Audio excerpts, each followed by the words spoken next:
Bapak Ibu, saudaraku yang terkasih dimanapun berada, saya menyampaikan sebuah renungan singkat yang bertemakan putusnya urat malu, tendon of shame. Saya membaca satu ayat firman Tuhan dari surat Yudas pasal 1 ayat yang ke-12. Mereka inilah noda dalam perjamuan kasihmu, di mana mereka tidak malu-malu melahap dan hanya mementingkan dirinya sendiri.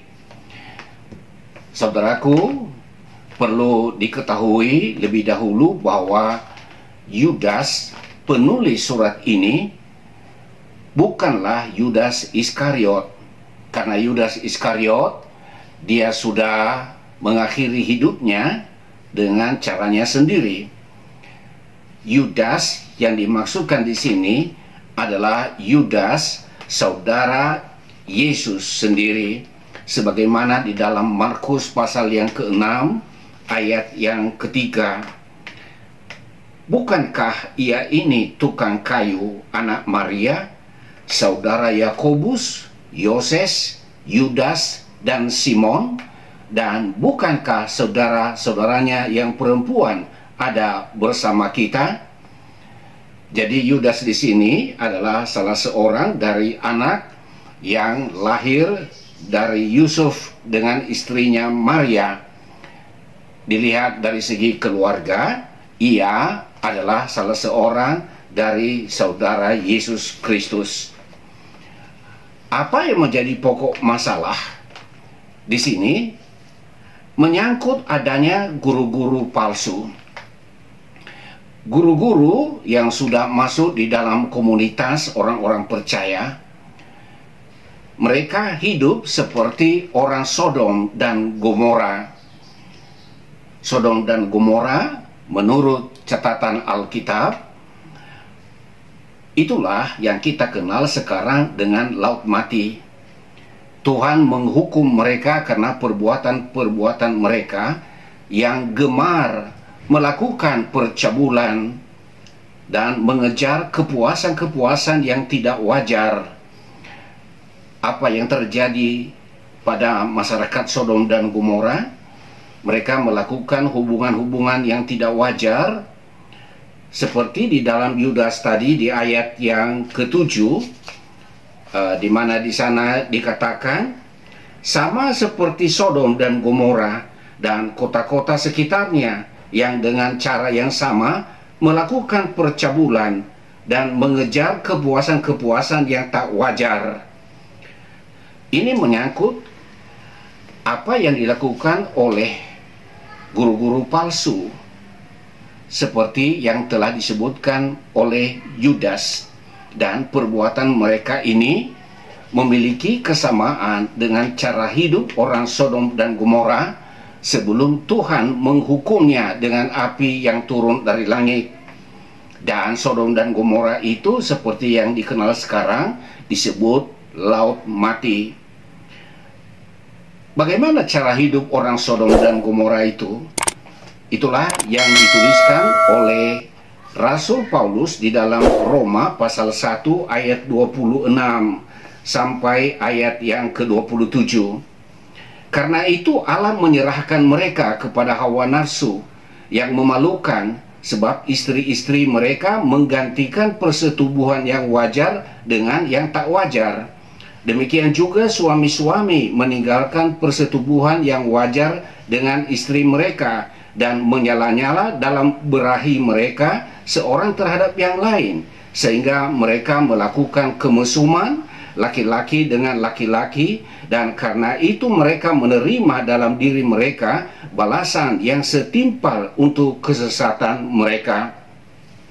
Jadi di Sodom dan Gomora itu mereka melakukan perbuatan-perbuatan hubungan seksual yang tidak wajar, perempuan dengan perempuan, seperti yang kita kenal dengan nama lesbian, laki-laki dengan laki-laki yang kita kenal dengan istilah homoseks, dan seringkali juga disebutkan pasangan gay. Banyak orang yang tidak percaya bahwa yang terjadi di Sodom dan Gomora itu adalah suatu penyimpangan seks. Sebenarnya kalau dilihat dari segi kata sodomi itu diangkat dari nama Sodom. Jadi jikalau ada orang yang tidak percaya bahwa perbuatan Sodom dan Gomora menyangkut penyimpangan seksual, itu suatu hal yang aneh dan patut dipertanyakan. Wanita dengan wanita, seperti istilah yang seringkali kita dengar, jeruk makan jeruk. Mereka mengikuti ajaran Bileam, di mana Bileam mengajarkan dan menghasut orang Israel supaya mereka melakukan hubungan seksual berkaitan dengan hubungan dengan para dewa-dewi pujaan mereka. Guru-guru palsu ini, sebagaimana yang disebutkan oleh Yudas, mereka tidak punya malu ketika mereka menghadiri perjamuan kasih dalam komunitas mereka. Mereka makan dengan sangat lahap. Itulah yang dikatakan di ayat yang ke-12 tadi, sebagaimana ditulis oleh Yudas, di mana dikatakan mereka inilah noda dalam perjamuan kasihmu, di mana mereka tidak malu-malu melahap dan hanya mementingkan dirinya sendiri. Mereka ini kan pemimpin-pemimpin. Mereka ini disebutkan guru-guru. Tapi ketika mereka datang di dalam perjamuan kasih, tidak punya rasa malu. Nampak sekali keserakahannya. Mereka makan secara balapan. Dan sudah pasti apabila orang-orang seperti ini ada di dalam perjamuan kasih, ada saja kemungkinan orang tidak kebagian makanan karena sudah didahului oleh para pelahap. Mereka tidak punya rasa malu melakukan perbuatan seperti itu di tengah-tengah komunitas. Mengapa? Karena putusnya urat malu mereka. Urat malunya sudah terputus. Guru-guru yang dimaksudkan di sini adalah orang-orang yang mengakui dirinya sebagai pembina-pembina rohani. Demikian juga masyarakat sekitarnya. Mereka dikenal sebagai guru-guru, sebagai yang memberikan pembinaan rohani bagi umat yang ada di sekitarnya. Sepatutnya guru sebagai pembina rohani seyogianya harus menjadi contoh untuk diteladani dengan orang-orang yang diajarnya, bukan? Kalau tidak demikian, maka pepatah kuno yang seringkali kita dengar, kalau guru kencing berdiri, maka anak kencing berlari. Anak yang dimaksudkan di sini adalah murid-murid, orang-orang yang berada di dalam pengajarannya. Secara khusus di Indonesia, tidak jarang kita melihat orang-orang yang sudah berstatus tersangka karena melakukan perbuatan tercela, melakukan perbuatan korupsi. Tidak nampak di wajah mereka rasa penyesalan. Mereka biasa-biasa saja. Mereka bisa tersenyum. Bahkan ada yang tertawa. Mengapa hal ini terjadi? Karena tidak ada rasa takut di hadapan Tuhan. Tidak ada rasa malu di hadapan sesama manusia. Belakangan ini banyak kasus-kasus penipuan online yang dikenal dalam trading binary option aplikasi Quotex, dan masih ada lagi nama-nama trading itu yang kemudian orang-orang yang melakukan penipuan memperkaya diri menjadi milioner dalam waktu yang singkat. Mereka tidak peduli banyak orang yang menjadi korban, dan ketika mereka sudah ditangkap, sudah dijadikan tersangka, mereka sudah mengenakan baju oranye, mereka bisa tertawa. Dan orang yang demikian menunjukkan bahwa urat malunya sudah putus. Saudaraku, dalam 1 Timotius pasal 6 ayat 10, Rasul Paulus mengingatkan kita bahwa cinta akan uang adalah akar dari segala kejahatan. Orang yang cinta uang, hati nuraninya lumpuh karena keserakahan. Ia menghalalkan segala cara. Perlu kita fahami bahwa kesenangan hidup tanpa moral itu diingatkan oleh Mahatma Gandhi dalam pernyataannya. Ia mengatakan ada 7 dosa sosial, 7 dosa dalam masyarakat. Dan dosa yang pertama adalah kekayaan tanpa kerja. Orang ingin memperoleh kekayaan yang berlimpah-limpah, tetapi mereka tidak mau kerja yang sesungguhnya, yang menguras otak, menguras tenaga dan waktu. Tetapi mereka sibuk untuk kerja, menipu di sini dan di sana. Dosa yang kedua adalah kenikmatan tanpa nurani. Mereka hanya ingin menikmati kekayaan yang berlimpah-limpah, menikmati kehidupan, tetapi hati nurani mereka diabaikan, suara hati mereka dikesampingkan. Dosa yang ketiga adalah ilmu tanpa kemanusiaan. Pengetahuan sangat tinggi, ilmunya sangat tinggi, tetapi aspek-aspek kemanusiaan diabaikan. Bahkan seringkali hasil teknologi manusia membawa kesengsaraan bagi manusia itu sendiri. Dosa yang keempat adalah pengetahuan tanpa karakter. Orang mengejar pengetahuan, kalau orang bilang setinggi langit, tetapi dalam kehidupannya tidak mencerminkan seorang yang memiliki pengetahuan yang tinggi dan dalam. Dengan kata lain, teorinya setinggi langit ketujuh, tetapi dalam praktek kehidupannya, karakternya nol besar. Dosa yang kelima adalah politik tanpa prinsip. Di dalam berpolitik harus ada prinsip-prinsip yang harus dipegang. Dan kalau mengabaikan prinsip ini, maka politik bisa membawa bencana dalam kehidupan manusia. Dosa yang keenam menurut Mahatma Gandhi yaitu bisnis tanpa moralitas.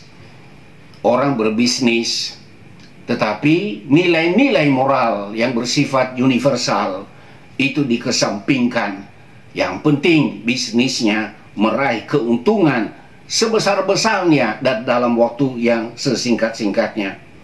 Ada juga ibadah tanpa pengorbanan. Secara lahiriah menjalankan ibadah, tetapi bicara soal pengorbanan itu jauh daripada itu. Bahkan sebaliknya, mereka bisa mengorbankan orang lain. Saudaraku yang terkasih, orang yang tidak berjiwa penipu, menurut Mazmur 32 ayat 2, disebut berbahagia. Sebab mereka hidup berkenan kepada Tuhan, dan orang yang tidak berjiwa penipu, itu diberkati oleh Tuhan melalui cara dan melalui jalan yang berkenan kepada Tuhan. Tetapi sebaliknya, di dalam Maleakhi 1 ayat 14, ada firman Tuhan yang begitu keras, terkutuklah penipu. Bahkan mereka bukan hanya terkutuk, tetapi juga di dalam 1 Korintus 6 ayat 10, penipu tidak akan mendapat bagian dalam kerajaan Allah. Bahkan lebih mengerikan lagi kalau kita lihat dalam kitab Wahyu pasal 21 ayat 8, pendusta mendapat bagian dalam lautan api yang menyala-nyala. Lautan api yang dimaksudkan adalah neraka, dan ini berkaitan dengan penghukuman pada akhir zaman. Rasa malu itu sesungguhnya penting, karena dengan adanya rasa malu maka seseorang ia tidak berbuat yang tercela demi kehormatan, demi harga dirinya, bukan hanya dirinya tetapi juga nama baik keluarganya, nama baik komunitas di mana dia berada. Rasa malu menuju kepada kualitas akhlak. Semakin tinggi kualitas akhlak seseorang, maka rasa malu itu juga tinggi, dalam arti ia tidak mudah tergoda dengan perbuatan-perbuatan yang tercela dan pada akhirnya ia mendapat malu. Orang yang memiliki rasa malu justru menumbuhkan perilaku sopan santun. Sebab kalau ia hidup dan mengabaikan sopan santun, maka ia akan dinilai orang yang tidak memiliki budi pekerti. Bahkan rasa malu itu mendorong seseorang memiliki semangat juang yang tinggi. Ada peribahasa kuno yang seringkali kita dengar, lebih baik mati daripada malu. Di satu sisi, kita harus menghindari, jangan sampai kita mati hanya karena malu. Namanya juga ini peribahasa. Artinya orang itu harus berjuang habis-habisan daripada ia menanggung malu. Bapak, Ibu, saudaraku yang terkasih, dalam hal ini memang penting kita mendekatkan diri kepada Allah. Dan indikasi bahwa kita mendekatkan diri kepada Allah, kita menjadi pelaku firman, melakukan ajaran Tuhan sebagaimana yang telah diajarkan kepada kita, sehingga ada kesadaran etika moral. Dan dengan demikian kita akan menghindari jalan-jalan yang tercela. Perlu kita perhatikan bahwa harta atau uang, siapa bilang itu tidak penting? Penting. Namun uang dan harta tidak dibawa ke alam baka. Kita manusia hanya sebagai seorang musafir di atas dunia yang fana ini. Sebanyak apapun harta yang kita miliki, saat kita dipanggil meninggalkan dunia yang fana ini, tidak ada dari harta itu yang bisa kita bawa serta kecuali peti dan pakaian yang ada di tubuh kita. Hal yang ketiga, bahwa memperoleh uang atau harta harus kita lakukan dengan cara-cara yang benar dan bukan dengan cara yang salah. Sebab apabila kita melakukan tindakan yang salah dalam hal meraih harta atau uang, maka kita akan menuai akibatnya di dunia sekarang dan juga di akhirat nanti. Yang penting dalam hal ini, saya dan saudara-saudara harus belajar untuk mencukupkan diri kita dengan apa yang telah Tuhan berikan bagi kita, dan kita mensyukuri apa yang telah Tuhan beri, baik berkat-berkat jasmani maupun berkat-berkat rohani. Dan kita bekerja dengan tekun, karena segala jerih lelah yang kita lakukan, ora et labora, pada akhirnya Tuhan akan memberkati. Sebab orang yang menaburkan benih dengan mencucurkan air mata akan pulang bersorak-sorai dan membawa berkas-berkasnya. Orang yang bekerja keras dan menggunakan hikmat dan takut akan Tuhan menguasai hatinya, maka ada saatnya dia menuai berkat dari segala jerih lelahnya. Saudaraku yang terkasih, kita menjaga hati nurani kita, jangan sampai urat malu terputus. Kita harus peka apa yang sesuai dengan kehendak Tuhan, dan kita masing-masing punya tanggung jawab menjaga nama baik. Tuhan memberkati Bapak, Ibu, Saudara semuanya.